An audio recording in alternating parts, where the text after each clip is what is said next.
I'm here with Zach Ashley today, one of the zaniest poets in the Metro Detroit area. Zach, thank you so much for being here with us today. Thank you for having me. So can you explain what it means to be a performance poet?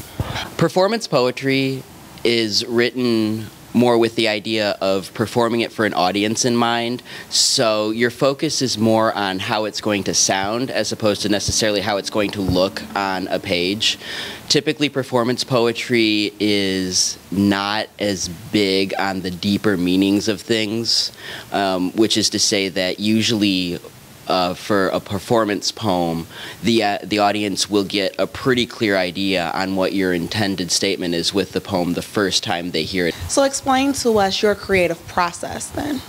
I don't have one straight creative process. It's very random. It changes with poems. I have written poems in 5 minutes prior to going up on stage and delivering that work. Usually those are funny pieces about something that's happened at that event. Mm-hmm. I once wrote a poem about how they were out of grilled chicken at a venue I was at when I was trying to order a chicken panini, and I gave the poor girl at the counter a very hard time, but it was fun. I can't imagine you ever giving someone a hard time. I do sometimes. You know, it lets them know I love them. Who are some of your favorite performance poets? Buddy Wakefield is my absolute favorite. I love him. I've seen him twice. I'm very sorry that he's not performing as much anymore, but I get why. I also really enjoy Saul Williams, Taylor Motley, Andrea Gibson, Mike McGee, Derek Brown. I really could go on and on with that list, but there's quite a few on my iTunes. So could you tell us the name of the poem that you're going to be performing for us today? I'm going to be doing a poem called Asleep by Indigo. Wonderful. Ladies and gentlemen, Zach Ashley.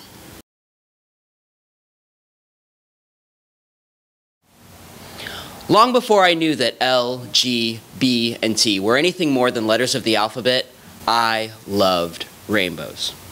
Colors and I attracted each other like vivid magnets, and they would follow me around like lovesick pets. Red was always close to my heart, but it was safe because it had orange around it to protect it.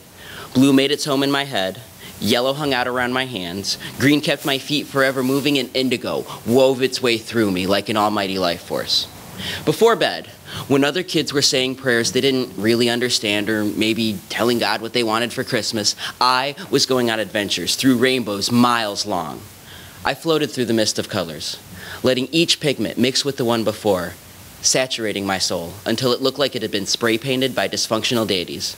I never did finish these journeys awake.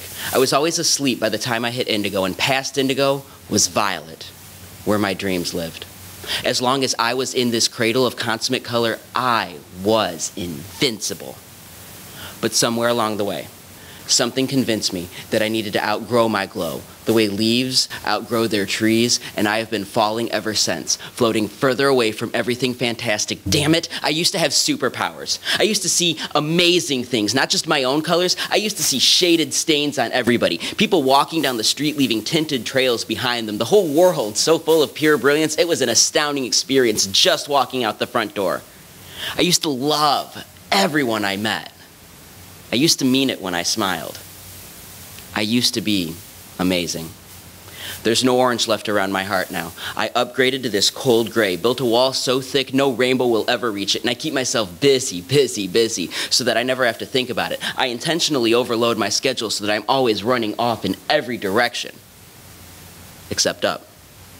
And I know I am too young to be talking like this. And we could spend days trying to one-up each other on whose life got the greater share of despair. But if you've forgotten what it's like to be blown back by how amazing you are, this poem is about you too. Your desaturated dreams don't even begin to add up to the degrees of pure brilliance you deserve. Take your sword and cut through the beige and gray of every piece of pain that you have used to define you. Quit hating other people for robbing you of your rainbows, and quit blaming yourself for letting them go.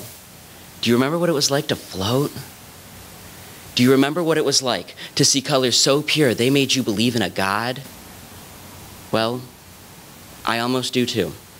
So tonight, Instead of praying, I am going on the prowl for prisms. I might tentatively tiptoe into red, but I will dive into orange, and you'd better be there. It's not even a long trip. Bring your blankets and your teddy bears and leave your laptops behind, because tonight we are going to run through rainstorms of radiance straight towards the sun, and if we get separated along the way, that's okay. But don't you ever stop chasing that rainbow.